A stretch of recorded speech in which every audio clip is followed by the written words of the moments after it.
Attention, danger signalé sur votre trajet.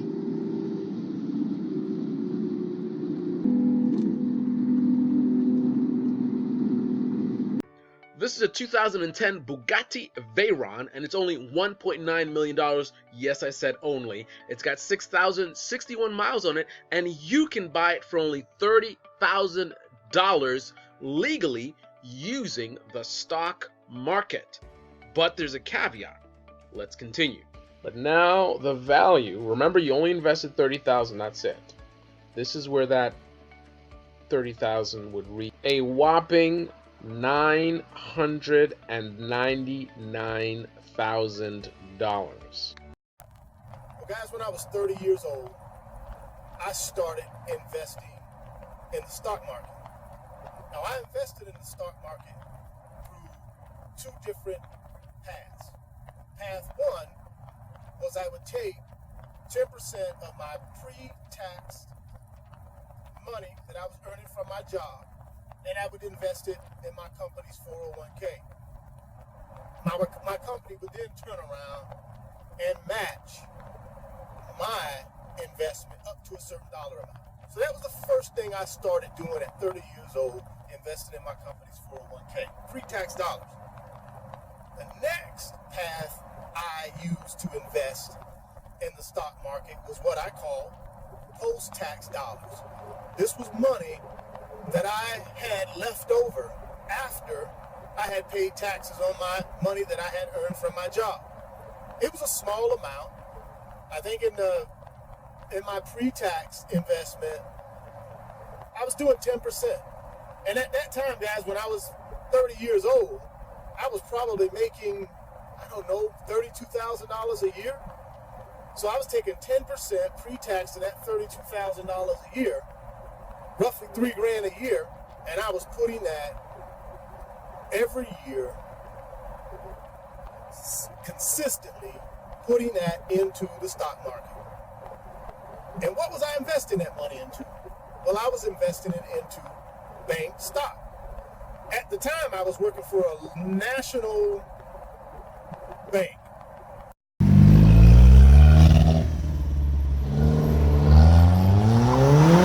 All right, so let's do the math. Salary 30,000, years, not 10%, 10 percentage gross net equals C2 times C2 being the gross salary, 1 minus the percentage. I don't know what the tax bracket is. Let's just say 30%. So that'll be a net of 21,000. So let's do a 10% equals the net income of 21,000 times 1 plus 10%, or rather minus 10%. We want to take 10% from that, and then we want to get the difference. So that's the amount after the 10% is taken. We subtract that from the total net. We should get the difference, which would be the yearly contribution. So here we're basically subtracting 10% from the net income for the year. So therefore the difference between that and the total net would be the actual money that's taken out. So that's $2,100 per year invested. And we can easily invert this number by going a little bit more logical. D2, so the total pot, not that kind of pot, minus the amount after the 10% is taken out, and that gives you $2,100. So now we can do for the years, we can do equals this number times 10, and that gives you a grand total of $21,000 invested. One complication of this calculation is that you have to account for, if he's investing this into a stock, there's going to be variance in the price of the stock. The stock is not a static number. I'm assuming it could be, but that'll be probably a world record of a stock that doesn't move anywhere for 10 years. So I'm pretty sure it's moved up and down. So he's investing $2,100 per year into an investment that has a variable value. Some years the stock may go down, some years it may go up, some years it may not move much. So we can't simply take a look at what the stock is worth now versus when he started and then calculate how much money was made. Let's continue. Quick correction, he said $32,000. Doesn't quite add up to $3,000, so some of these numbers are not correct. He's going based on his recollection. But since most of his calculations are based on the amount that he was contributing annually, let's assume that that number is correct. So if that's the case, let's bump up the salary until we get a $3,000 contribution. So this math is showing you what a 10% contribution looks like, 10% of the net. So I'm just going to keep increasing the salary, the gross salary, until the 10% of that number equals 3,000. Pretty simple. 40 grand, 2,800, 45 grand. All right, we have a grand total of $42,857 a year at a 10% net contribution would put you at $3,000 annually. That's a $30,000 investment in a decade. Just for reference, let's go pick out a random bank stock and plug in the numbers. Here's an article, 5 best finance stocks of the decade. Let's see who's on there. We'll just pick a random one. Lending Tree. So let's go with Lending Tree. So here's Lending Tree. So in 2010, Lending Tree was at $9.24. And I can already see massive gains, as you can see where it is now. So $9.24, we'll just round it off to $9. And now it's at $2.94. From $9 to $2.94. So we'll just say stock IP for initial price. Say $9. Stock current price, CP, let's say $300. So let's just do a ridiculous scenario. Imagine if, instead of spending $3,000 a year for 10 years, for a total invested capital of $30,000, let's say that he had made that $30,000 investment back when it was $9. And let's change this. In 2010, in 2020. And just a quick note or reminder, although these numbers match, they are independent values. This is the net salary after we take 30% out. 10% of that is 3,000. 3,000 times 10 years actually equals the same amount of money that you would make every year. So the amount that you make every year after taxes equals the same amount as you would invest if you invested 10% per year for 10 years. Obviously, 10% times 10 was 100%, right? So if you're investing 10% of something for 10 years, at the end, you're going to have invested 100% of that thing. So let's say you have $100,000, you invest 10% of $100,000, do that 10 times, that's going to be $100,000. So don't let these two numbers confuse you. They are actually separate values. The reason why they match is because we're using the same percentages. 10% of that number, invested 10 times. 100%. So let's get the value, total amount invested. So at $9 a pop, you could have gotten 3,333 shares. So let's say shares value equals $9 times this amount of shares, $30,000. 10 years later, if you held that position, didn't do anything else, but just hold on to it, same amount of shares, 3,333, but now the value, remember you only invested 30,000, that's it. This is where that 30,000 would reach in 10 years. Equals grand total of current value per share multiplied by the amount of shares held.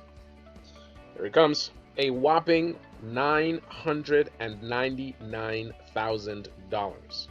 So remember that the Bugatti was $1.9 million. So at $1 million, basically you could be able to put down 50% of the cost of the car. I don't think that would be too difficult to secure financing on a $1.9 million vehicle with $1 million down. Essentially, you'd be financing $900,000 with $1 million.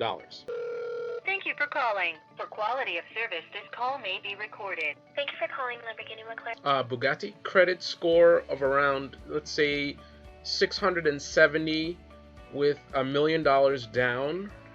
What would be the income requirement to secure a vehicle like that for $2 million?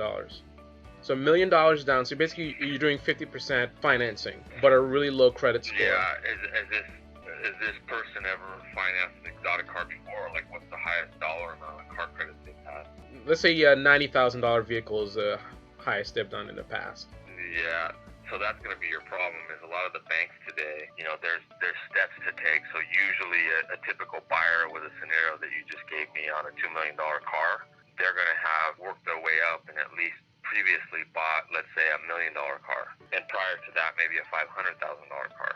Is there a financing percentage that would override that? Like if I put down 70% down or 80% down, does it ever get to a point where that doesn't matter anymore? I mean, obviously 100%, then there's no financing, then it doesn't matter. But does it? Well, there's a lot of other variables in there. Obviously, the other variables would be, do you have a mortgage? If you had a mortgage, how much is that? Do you have equity in the property? Then there's, to get a deal done. I mean, obviously we would want to help you get a deal done because that's what we're here to do.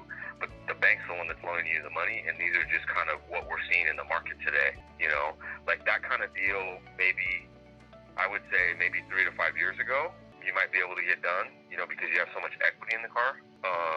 But today, things have changed. The climate's changed a little bit. So what we're seeing is they're putting a lot of emphasis on what we call capacity, which is that, you know, previous car credit, and then also income, you know, proving income, so tax returns and that kind of thing. And then to kind of answer your question, the other variable is what are their assets? So, you know, their profiles they look at. Like I said, are you a homeowner? So where? What kind of equity? Do you have any other assets? You know, have cash on hand and other investment accounts and that sort of thing, or any other real estate holdings. That's kind of what they look at as assets. So in short, assets and basically your net worth, because they're looking at collateral for something like that. Exactly, basically.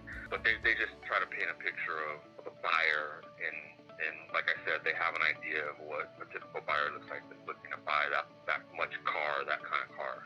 So I don't want to take up too much of your time, but I guess the short of what I'm getting from this is probably the best strategy is a work your way up strategy. So looking at maybe a used Lamborghini like a Gallardo, maybe even something like a base model Huracan or something like that, to get yourself to a higher level. You know, finance that, make all the payments, build that record, and then get to a higher level car, maybe an Aventador, and then keep working your way up until you can get to that point. Exactly, and that's basically what a lot of clients have to do. You know, people don't see that process. They just see someone driving a nice car, an expensive car. And so, like, if you finance, and again, it just depends. A lease is different than a finance. You know, if you finance the $90,000 car, and they look at your loan amount. So if you bought a $90,000 car, but your loan amount was 60, let's say, because you put 30 grand down, now as a rule of thumb, they might let you go to a car that's 100 to 120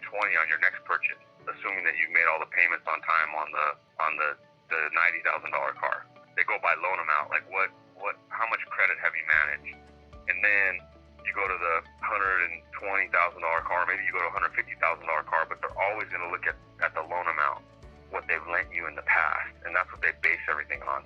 And then they factor, obviously, and the next thing would be income and credit, you know. You think you could do jumps per year? Like, how long would you have to be in a vehicle? Like, you get that Lamborghini for a year, and then you try to get a higher end Lamborghini the next year, or is that too fast? No, 12 months is a good rule of thumb. I mean, I've seen some customers do it every 6 months. Oh, wow. It just depends. It just depends on the customer. And usually, obviously, when they're doing that, you know, the hardest deal to do is your first one, your first exotic car, right? So I've had some clients, everybody's different. I've had some clients, like, what type of car was it that you bought or you owned that was the $90,000 car? Porsche. Okay. So then usually, like, it might be in the Porsche realm. If you have a relationship with Porsche, and let's say you financed it through Porsche Financial, the next step might be to go get the higher end Porsche, you know. So maybe it's a Turbo or a Turbo S or something that's 150 to 200 grand. And you do that for a while, and then from there you step to, you know, something exotic, more exotic. Okay, I really appreciate your time. And what was your name again? My name's Rick. And you guys have used Lamborghinis there, obviously, so I can take a look at your inventory online. We do. Do you have any Superleggeras? Superleggeras by any chance? I don't have a Superleggera. Okay. I don't have one at the moment, but we do get them. And they sell pretty quickly once we get them. I mean, I could take your information, and if I come across something, I'm happy to give you a call. What are they going for now? I know it depends on the conditions and how much is in there, but just average Superleggeras right now, Gallardo. You know what? They're hard to come by, and I thought we had. Let me double check with you. I thought either we had one, or maybe we had one coming. Sure. So the catch is that although $1 million down would definitely go really far towards being able to secure a loan on a $2 million car, you would also have to have a track record of buying high-end vehicles. And there's also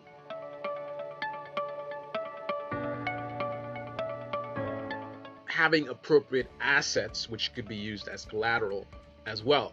It's not a yes or no question. It's not a black and white thing. There's a lot of variables to look at. Again, your history, your assets, the loan to value ratio, so the value of the vehicle versus how much money you're financing, the equity you have in the vehicle, so how much money you're putting down, a lot of different factors, your credit score. The banks look at all these things when they're looking at whether you're going to qualify for the loan. But of course, there's absolutely many scenarios where someone could easily purchase a $2 million vehicle with $1 million down by just making a $30,000 investment. But the big question is, what's the likelihood of your $30,000 investment going in the direction that we presented in this video? Because in this scenario, we had a $9 stock which went up to $300. How likely is that to happen? And what if it doesn't go up to $300? What if you invest $30,000 in a stock that's worth $9 per share and it ends up going down to $2 per share? That is the question.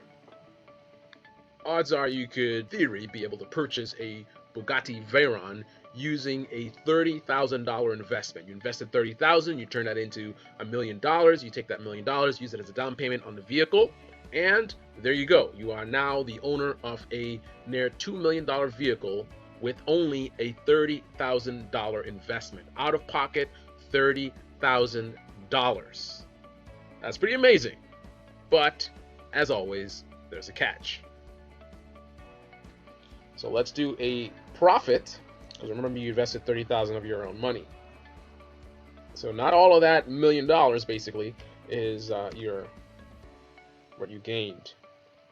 So we will do the total value of your investment minus the amount invested, giving you a return of $969,900. So from a $30,000 investment, you could have made $969,000. But there's a huge catch to this, and I'll cover this later on in the video. And also, this is not what he did. He was investing over time. So let's take a look at the charts again. 2010, let's say $9. 2 years, it's down to $6. 4 years, it goes up to 32. So the problem with the math, and the way we did it was really a ridiculous, perfect scenario. You invested in the perfect stock, and you did the full investment from the beginning and just held it, so you got to reap the full benefit. The problem with investing 10% over time is the amount that you can get for your money goes down with time because the price is increasing. Back in 2010, you could get 3,300 shares, 3,333 shares for only $9. Or rather, you can get that amount with only $30,000 only, because a share is only worth $9. It's only $9, so you can get that amount. Now, well, let me give you let's show you the numbers, show you the difference in buying power. Let's say you invested $30,000 today. Let's see how many shares you could get. So shares today for 30K equals 30,000 divided by the per share amount. You could only get 100 shares. You could only get 100 shares today based on the current cost per share. So that means every year the amount of shares that he would have been able to purchase would have varied. So just to give you some examples, as the price increases, how many shares he could have gotten per year. So that's at $300. Let's do at $250. Let's do at $200. Let's do at $150. $100. $50. $30. So these are prices per share. Remember, the price was going up over time. And how much you could have gotten per year if you're only investing the amount of $3,000.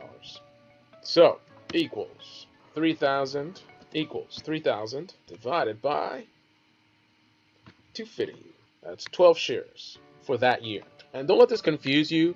This is the amount of shares if you invested $30,000. But he wasn't investing $30,000 per year. He was investing $3,000 per year. So the per year amount of shares that he was buying would be at $250 per share, 12 shares. In that year, he would only have been able to get 12 shares.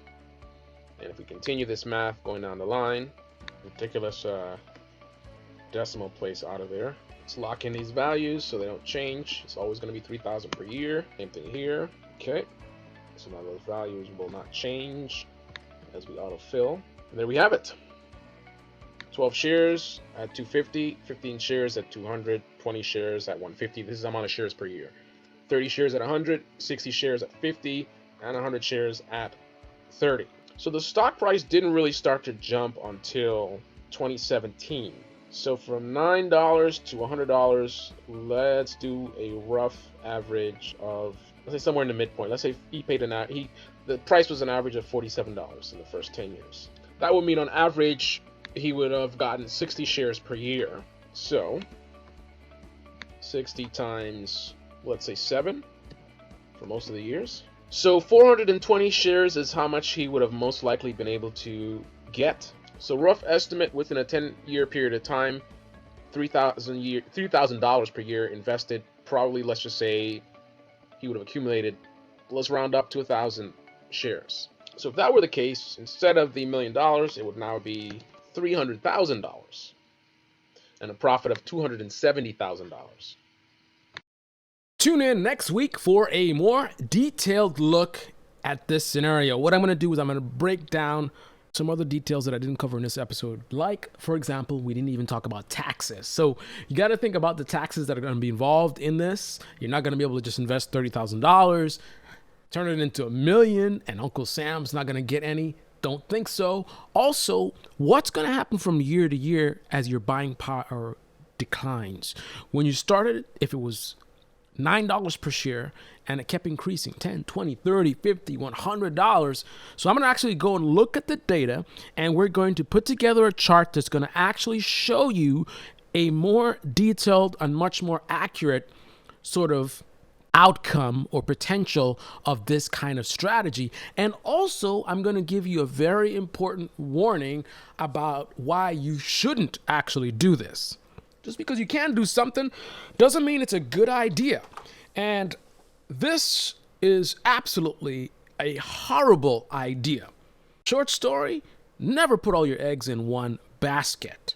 Yes, if things go your way, you can win big because you've invested everything into that one thing that worked out for you.